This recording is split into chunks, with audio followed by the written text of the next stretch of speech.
Assalamualaikum warahmatullahi wabarakatuh. Bismillah, alhamdulillah, wassalatu wassalamu ala rasulillah Sayyidina Muhammad ibn Abdillah wa ala alihi wa ashabihi wa azwajihi wa dhurriyyatihi wa ahli baitihi wa man tabi'ahum bi ihsan ila yaumil qiyamah. Yang kita banggakan dan kita cintai Bapak Gubernur Jawa Barat, Bapak Kiai Deddy Mulyadi, KDM itu kan Kiai Deddy Mulyadi ya, dan seluruh yang hadir yang tadi sudah disebut sama Pak Gubernur yang saya hormati. Alhamdulillah ini puasa sudah hari ke berapa ya? Puasa hari ke-7. Jadi Allah memerintahkan kita untuk berpuasa. Kutiba alaikumusyamu kama kutiba alal ladzina min qablikum la'allakum alhamdulillah. Jadi kutiba alaikumusyamu, aku wajibkan kalian untuk siam. Ingat ya, bahasa yang dipakai Allah adalah bahasa siam. Bahasa siam. Jadi Allah itu perintahnya siam. Tapi kenapa orang Indonesia memaknai siam diganti dengan istilah puasa? Ya, itu sama dengan aku wajibkan kalian untuk sholat. Orang sini menyebut sholat diganti dengan bahasa sembahyang. Ini diingat-ingat. Jadi sholat orang sini menyebut sembahyang. Siam orang sini menyebut puasa. Itu artinya apa? Bahwa sholat menyembah yang puasa, orang sini sebelum diperintah sholat sudah terbiasa sembahyang. Jadi orang sini bukan orang jahiliyah. Orang sini sudah menyembah Sang Hyang. Makanya ketika Islam datang bahwa istilah sholat sama dengan sembahyang. Begitu juga siam. Siam itu perintah bahasa Al-Quran. Kenapa di sini disebut puasa? Karena perintah siam itu biasa dilakukan oleh orang sini, yang orang sini menyebutnya upawasa. Jadi orang sini sebelum diperintah siam oleh Allah sudah terbiasa melakukan namanya upawasa. Apa upawasa itu? Upawasa adalah jalan menuju yang puasa dengan tidak makan, tidak minum, tidak menyentuh perempuan, sampai menuju jalan kepada yang kuasa. Jadi siam itu kalau orang sini dulu melakukan hal yang sama, nggak makan, nggak minum, dan nggak ganggu istrinya. Itu mereka menyebut upawasa. Makanya orang sini ketika diperintah siam menyebut dengan istilah yang sama puasa. Makanya puasa ini bukan sesuatu yang baru bagi masyarakat Nusantara. Ya, bagi orang Indonesia bukan barang baru yang namanya puasa itu. Makanya orang sini apapun keinginannya itu kalau dulu puasa pengen kuat, puasa orang dulu. Bahkan orang dulu kalau ditolak cintanya puasa.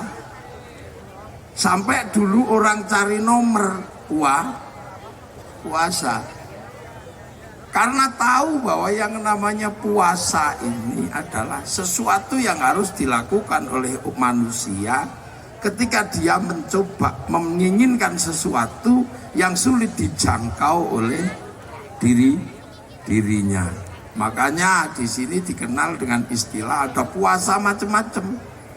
Ada puasa makan daun tok. Itu namanya puasa apa kalau di sini? Kalau di Jawa namanya ngerowot. Ada puasa menghilangkan cahaya tanpa ketemu matahari, namanya pati geni. Atau puasa di mana orang cuman makan nasi putih tok, mutih. Ada puasa yang hidup di atas pohon, namanya ngalong. Ada puasa yang cuman jalan tok, namanya lelaku. Nah, jadi orang Nusantara ini yang namanya tirakat, tidak makan, tidak minum, tidak menyentuh perempuan, itu bukan hal baru. Tapi istilahnya adalah upawasa. Makanya ketika Islam memerintahkan hal yang sama, mungkin mirip, maka orang sini menyebut puasa. Dan puasa ini adalah ibadah yang paling populer. Kalau sholat hanya orang Islam yang tahu, haji hanya orang Islam yang tahu. Tapi kalau puasa ini hampir semua agama punya pelajaran puasa. Orang Hindu puasa. Kalau sampean melihat orang Hindu kalau puasa itu lebih berat lagi. Ada puasa tidak kena matahari, tidak bekerja, tidak kena cahaya. Di Bali kita mengenalnya nyepi. Orang Nasrani juga puasa. Kalau hari sebelum Jumat Agung mereka puasa. Orang Buddha juga puasa. Bahkan puasanya orang Buddha lama. Ada yang 10 tahun, ada yang 30 tahun untuk mendapatkan pencerahan Sang Buddha. Orang Yahudi kalau Yom Kippur puasa. Makanya puasa itu sesungguhnya ibadah yang paling populer. Di Jawa Barat yang terkenal ahli puasa misalnya Prabu Siliwangi, Sri Baduga Maharaja. Ini ahli puasa semua. Itu dulu orang-orang hebat itu ahli puasa. Makanya di Jogja ada cerita orang biasa tapi pengen punya anak hebat, mampu menjadi penguasa. Itu puasa 20 tahun. Namanya Ki Gede Pemanahan. Itu puasa 20 tahun di atas bukit. Punya anak namanya Sutowijoyo, mendirikan kerajaan Mataram. Belum lama ada perempuan namanya Sukirah. Karena orang biasa, dia pengen punya anak hebat, puasa selama hamil. Selama hamil puasa, punya anak, dikasih nama Soeharto. Jadi presiden selama 32 tahun. Di Jawa Barat ada orang yang hobinya naik gunung, puasa. Iya kan, puasa, tirakat, sampai ditinggal istrinya. Ada di Jawa Barat dari dulu hobinya naik gunung, puasa, hening, tirakat, sampai istrinya pergi karena nggak tahan. Orang kok ditinggal pergi terus, itu akhirnya jadi gubernur Jawa Barat. itu hobi puasa Kang Dedi itu. Hobi puasa tirakat. Jadi Jawa Barat ini dipimpin oleh orang yang hatinya bening, mentirakati sampean, sehingga anak kecil pun Kang Dedi. Sampai ada yang minta tanda tangan kebalik tadi. Itu apa? Energi yang diciptakan dari puasa. Itu Kang Dedi. Jadi jangan salah. Makanya dulu zaman SD SP, orang kalau cari nomor biar nomornya tembus, itu puasa. Bener kan? Gak tahu kalau sekarang mungkin ngeslot puasa. Jadi puasa ini hampir dulu semuanya dilakukan oleh orang-orang hebat. Makanya sampai dokter aja tahu, orang kalau mau dioperasi harus puasa. Kalau dia nggak puasa, dokternya nggak mau operasi. Makanya sampean ingat, puasa ini bukan barang baru. Makanya Allah memerintahkan puasa pakai landasan kama kutiba 'alal ladzina min qablikum. Seperti orang dulu juga kewajiban puasa. Makanya Nabi Adam puasa. Puasanya Nabi Adam apa? Ayyamul bait, ayyamus sud. 13, 14, 15 rembulan. Sama 27, 28, 29 rembulan. Nabi Idris, Nabi kedua, itu ditanya sama umatnya, kamu kok ngajak ke surga, emang kamu tahu surga di mana? Setiap ditanya, Nabi Idris akhirnya puasa. Dan ketika Nabi Idris puasa, dan puasanya Nabi Idris puasa tidak makan yang tidak bernyawa. Nabi Daud puasanya Nabi Daud sulit, sehari iya, sehari tidak, sehari ya, sehari tidak. Nabi Musa sebelum mendapatkan pencerahan, the 10 of commandment, 10 perintah Tuhan, puasa di gunung Tursina. Nabi Muhammad sebelum mendapatkan wahyu 15 tahun naik turun gunung, kholat di atas gunung. Syekh Abdul Qadir Al-Jilani di padang pasir puasa 25 tahun. Syekh Hasan Sadili 20 tahun. Sunan Kalijaga 3 tahun. Jadi puasa ini menghasilkan orang-orang yang punya kekuatan. Makanya jangankan manusia, binatang aja ngerti. Agar telurnya netes, dia puasa 21 hari. Apa? Ayam. Makanya ayam netes gini tenang, dia nggak makan. 21 hari telurnya netes. Makanya kalau ada ayam kok dikit-dikit keluar naik, turun naik. Petarangannya doke koplak, kedoknya nggak netas. Ulat, kenapa dia bisa terbang? Puasa, jadi kepompong. Jadi puasa ini bukan sesuatu yang baru. Makanya puasa ini trending, hampir semua orang kenal puasa. Sekarang kalau mau sehat, orang juga disuruh puasa. Cuman bahasanya lebih keren, intermittent fasting. Iya kan? Intermittent fasting, jadi puasa 16 jam. Nanti kalau kuat 32 jam. Kuat seminggu. Kalau kuat 9 hari, seluruh penyakitnya hilang. Loh. Jadi, nah kenapa makanya sekarang orang banyak sakit? Wah, nggak ada yang puasa. Loh, jadi sampean kalau punya keinginan gede, puasa.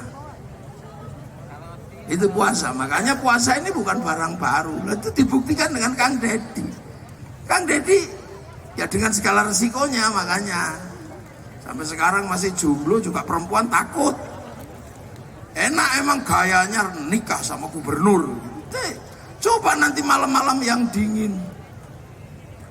di malam yang dingin dan gelap sepi, ditinggal tapa, ya pusing. Perempuan cuman mulet gitu.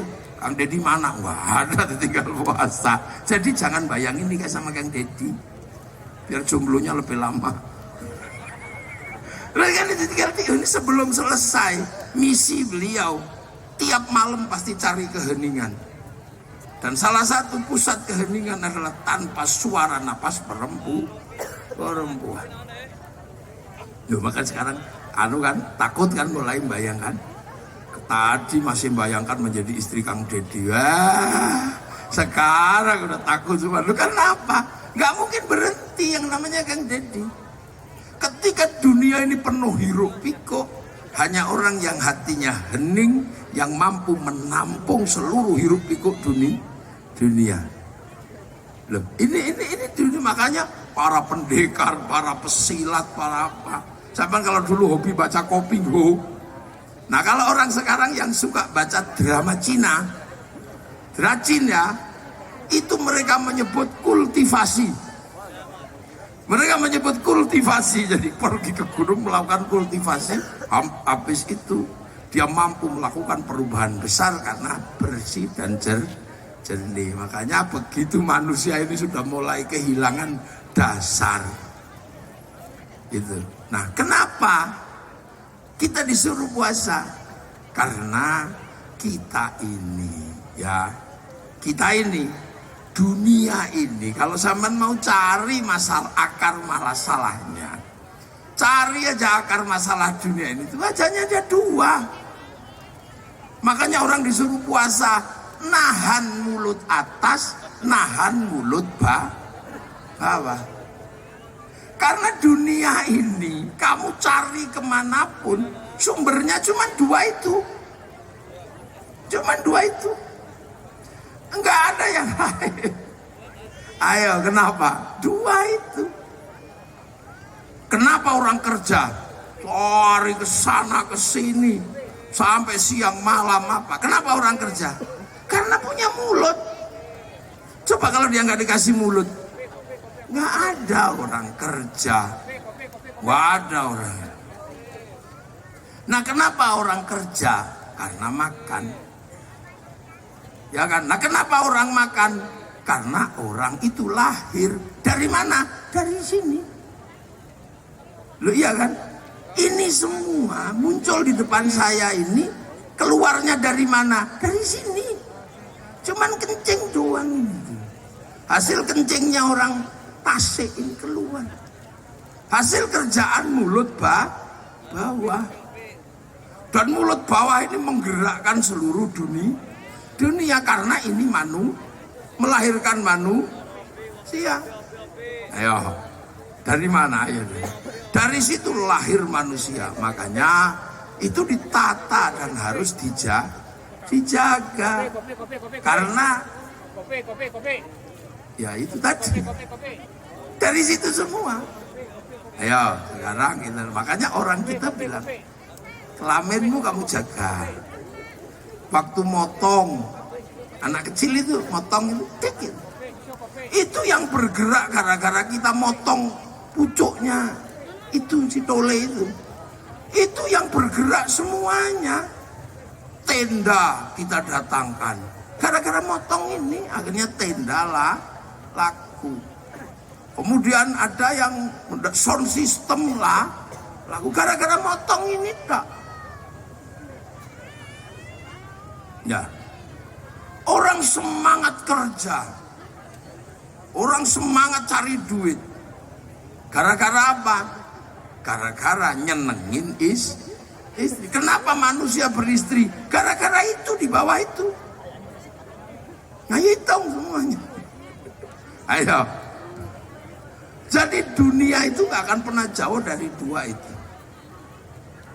Kelahiran manusia yang dari bawah harus dijaga betul. Karena kelahiran manusia menarik kehidupan yang semakin besar. Pabrik-pabrik berdiri, rumah-rumah berdiri, industri-industri berdiri. Karena apa? Karena kelahiran manusia. Manusia di dalam perut melahirkan rumah sakit bersalin, dokter kandungan. Bayangin, dokter kandungan, rumah sakit bersalin, itu karena hasil pekerjaan mulut bawah. Begitu keluar gini melahirkan pabrik popok, pabrik pempes. Begitu gede kepalanya melahirkan pabrik sampo, pabrik pabrik peci, pabrik jilbab, triliunan itu karena ini. Sampo, gunting, barbershop, peditok, obat kutu. Ininya manusia ini, coba ini, melahirkan pabrik skincare. Ke bawah sini pabrik alis, ke bawah sini Isido, turun ke bawah maskara, ketop-ketop nih, bawahnya Suflen, kacamata, rumah sakit mata, bawah sini blush on. Nah itu pakai blush on itu ini. Makanya bibirnya merah ini, Humaira karena pakai blush on. Ya kan, turun ke sini lipstick. Prancis hidup karena lipstick. Gigi manusia melahirkan pabrik odol, pabrik sikat, monyong behel. Ya kan, ini pabrik cukuran jenggot. Duit semua di situ berputar karena lahirnya manusia. Sini ada pabrik dasi, pabrik liontin, pabrik kalung, pabrik syal. Ke bawah sini pabrik baju, komplit triliunan asetnya. Dalemannya ada baju daleman, BH, triliunan asetnya.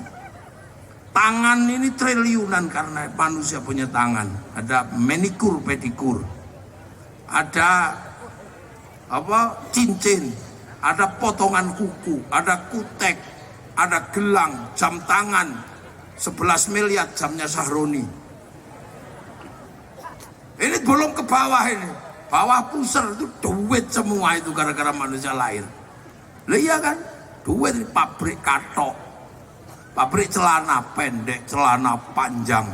Terus dalemannya simpak. Subtek. Lo zaman Kang Deddy masih muda ada simpak warnanya biru bolong-bolong. Mereknya Sony dulu ada. Lah itu baru di sini duit semua di sini, belum silitnya. Apa silet itu kalau bahasa Sunda? Burit, dubur, bujur, belum bujurnya ini. Ini menghasilkan pabrik WC, American style, Toto. Kalau buleng itu apa di sini namanya? Jumbleng kalau di saya itu. Kloset, terlalu lancar keluarnya, industri entrustop, diapet, diatap. Begitu macet dul kolak. Wah itu sampai hitung itu. Belum depannya. Males cebok, tisu, bau tisu basah. Mau kondom. Lu itu pabrik semua, coba duit semua sampai makanya nggak kebagian. Lu itu semuanya duit. Begitu dia pengen pergi kawin, menghasilkan sound system, catering, terus eblek, kebakaran kuda lumping. Itu belum kakinya. Itu semua berasal dari mana? Dari sini. Makanya sama Allah, kamu atur itu, kamu jaga. Karena kalau begitu itu kamu nggak jaga, maka akan ada kehidupan yang tidak teratur, yang menyalahi aturan, yang rusak sehingga dunia rusak. Termasuk mulut. Mulut ini makan aja orang Islam doanya Allahumma barik lana, berkahilah kami, bukan berkahilah saya. Begitu sampean makan nasi, ada industri di situ. Apa? Ada sawah. Sawah dikelola sama BPN, pertanahan, pabrik pupuk, menteri pengairan, panen pabrik kombi, pabrik gilingan. Begitu naik ke atas kompor, pabrik kompor mereknya Rinnai, rice cooker Miyako, Maspion, Yongma, duit semua sampai nggak kebagian di situ. dipanasi pakai LPG Pertamina. Ayo, ngapain itu semuanya karena mulut itu. Begitu dibawa ke atas meja, pabrik piring, pabrik garpu, pabrik sendok, kasih bumbu, ada yang nanam cabai, nanam nanam kunyit, wah itu industri gede, melahirkan industri bumbu. Nggak enak kalau nggak dikasih garam. Orang Tasik nggak punya garam, dibikin di Indramayu, ditambak-tambak garam. Sampean tahu waktu mereka bikin ditambak, jangan-jangan orangnya kencing di tambaknya itu. Makanya orang Jawa di tempat saya curiga, jangan-jangan ketika bikin garam itu kencing. Kencing itu bahasa Jawanya uyuh. Makanya khawatir pas gawe uyah iki nguyuh. Mulane satu dikasih nama uyah, satu dikasih nama uyuh. Loh, tarikan dari dua ini gedenya luar biasa. Tarik dari dua itu. Begitu orang itu habis makan, ambil anggur merah, anggur hijau. Ini datang karena impor, butuh negara. Menunjuk Menteri Perdagangan, eksportir, importir. Barang masuk, ada bill of lading, letter of intent, jaminannya obligasi. Siapa yang punya obligasi paling gede? Amerika. Di bank devisa New York, punyanya Rothschild Rockefeller, pengusaha Yahudi. Jadi sampai makan anggur merah, ada peranan orang Yahudi. Ayo. Makanya malu jadi dua itu.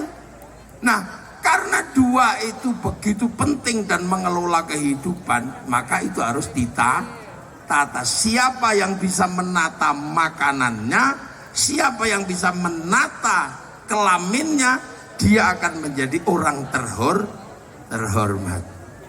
Mau gagah bagaimana sampean kalau makan aja susah.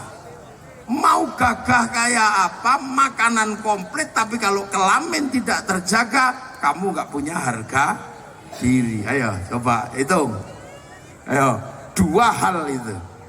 Kamu mau istrimu cantik, terjaga, miskin, nggak punya makanan, nggak punya harga diri. Loh itu loh, makanya dua ini adalah hal yang paling utama yang membuat orang harus menjaga. Makanya puasa itu adalah mengatur dua hal ini yang menarik dunia dan isinya. Agar apa? La'allakum tatakun, agar kamu jadi orang yang takwa. Itu apa? Dimanapun berada, kamu merasa diawasi oleh Allah. Tapi ingat, kalau dua itu nggak kamu jaga, kamu nggak akan pernah ketemu Allah. Orang kalau syahwatnya nggak terjaga, dia masih ingat Allah. Enggak. Syahwatnya lagi ngejar istri orang, nggak ditata, ngejar istri orang. Apakah orang kalau ngejar istri orang masih ingat Allah? Tidak, hilang. Ayo. Orang kalau sudah syahwatnya nggak bisa terjaga, tiba-tiba berzina dengan orang itu. Apakah orang berzina itu ingat Allah? Enggak. Begitu juga makan. Makan kalau nggak dijaga, apakah orang masih ingat yang puasa? Nggak ingat. Ada jambu, ambil. Orang makannya nggak dikontrol. Tetangganya punya duren, habis. Tetangganya punya grameh, habis. Orang kalau nggak bisa ngontrol makanan, apakah dia ingat Allah? Enggak. Makanya agar hati ini selalu ingat kepada Allah, dua hal yang paling melupakan manusia harus ditata. Itu loh, makanya puasa ini mengarahkan manusia untuk selamat kembali kepada yang kuasa. Nah, yang kuasa ini akan hilang dalam ingatan manusia kalau syahwat gak tertata, kalau makanan gak tertata. Ayo, perut itu butuhnya 10.000, tapi dia curi 1 miliar. Apakah orang kalau mencuri 1 miliar ingat Allah? Enggak. Loh, makanya dua ini harus dijaga, karena ritme dunia ini di dua itu. Ya, makanya Kang Deddy kita doakan. Lo kita doakan. Kalau Kang Deddy yang urusan satu insya Allah sudah beres urusan makanan. Nah yang satu ini masih belum beres Kang Deddy ini masih sendiri. Tapi kalian udah mulai takut dekat sama Kang Deddy, takut ditinggal takut ditinggal nyepi ke atas gunung sepi. Ya. Tapi itu nggak mungkin ditinggalkan karena Kang Deddy butuh keheningan untuk apa? Memahami kehidupan yang beraneka ragam. Itu makanya agar kalian bertakwa. Makanya orang yang bertakwa itu akhirnya urusan dunia beres. Mayyattaqillaha yaj'al lahu makhraja. Bagi siapa yang bertakwa, dunia ini pasti ada jalan keluarnya. Karena dia jernih, tidak dikendalikan oleh nafsu, merebut makanan dan merebut syahwat. Dia bisa jernih, bisa hening. Oh pasti ada jalan keluarnya. Dan gitu, pasti ada jalan keluarnya. Karena apa? Jernih, hening. Tapi kalau sudah dua itu nggak bisa tinggal orang, tertutup mata, gelap orang. Kalau sudah urusan cinta, gelap. Makanya ada sejarah kelam antara Majapahit sama Pajajaran. Urusan syahwat yang akhirnya runtuh juga. Suatu yang gede yang dibangun runtuh karena apa? Urusan syahwat tidak terkendali. Coba ayo, ada orang hebat karirnya ini gitu, tahu-tahu urusan syahwat gak terurus, jatuh dia. Beberapa penggede gara-gara gak terkendali itunya jatuh. Orang hebat itunya bablas, syahwatnya jatuh. Tadinya dicintai oleh ibu-ibu, akhirnya ibu-ibu semua meninggalkannya. Karena apa? Tidak terkendali syahwatnya. Banyak itu orang-orang di Jakarta yang tadinya ini itu masalah. Atau orang dengan karir hebat gitu, tahu-tahu urusan makanan dia nggak bisa ngontrol, korupsi, selesai sudah. Nah itu makanya pelajaran dasar dari Allah, kalau kamu mau jadi manusia yang akan kembali padaku dengan selamat, jaga dua itu, atur dua itu. Boleh kamu ngambil dua itu, tapi yang benar. Kamu boleh mengatur syahwat, kamu boleh mengatur makanan, tapi aturlah sesuai aturan, hidupmu akan baik-baik saja. Nah itu loh. Itu makanya Kang Deddy jaga betul, walaupun Bapak Aing gitu, cowanti ini. Mau kita tetap aja Kang Deddy jaga. Jangan, saya juga pesen Kang Deddy, jomblo itu berat. Tapi hati-hati, nafsu karena kejombloan kalau nggak ditata susah nanti. Apa yang sudah terjadi akan hilang begitu saja. Coba itu, kalau nggak percaya sama saya, coba. Ayo. Jangan atur syahwat, jatuh. Berapa orang jatuh karena nggak bisa mengatur syahwat? Berapa orang jatuh karena nggak bisa mengatur makanan? Basic instingnya manusia itu dua itu.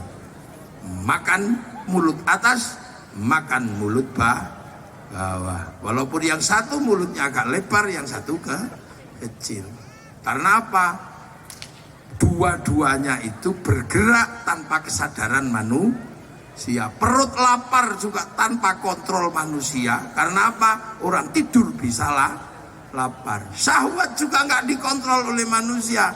Anak kecil belum ngerti apa-apa, burungnya sudah bangun. Maka mengendalikan ini susah, karena dua-duanya sudah bergerak sebelum manusia punya akal. Maka latihan itu penting. Maka puasalah ya. Kalau kuat ya 30 hari, kalau nggak kuat ya depan belakang tengahnya bolong. Ya, yang penting jangan jadi orang Islam yang paling jelek di bulan Ramadan. Siapa? Udah nggak puasa, ikut lebaran, ngecat rumah. Surah poso, lebaran, ngecat rumah. Wah itu manusia paling keren. Ada begitu? Itu, itulah. Makanya di situ la'allakum tattaqun, agar kamu tetap dalam hatimu bergantung kepada Allah. Karena kalau dua itu kamu gak kontrol, kamu akan hilang segalanya. Makanya latihan yang punya anak misalnya kok susah dapat jodoh, puasa. Karena puasa ini menekan kekuatan jasmani yang bangkit ruhani. Semoga ada manfaatnya dan mengingatkan kita semua. Assalamualaikum warahmatullahi wabarakatuh.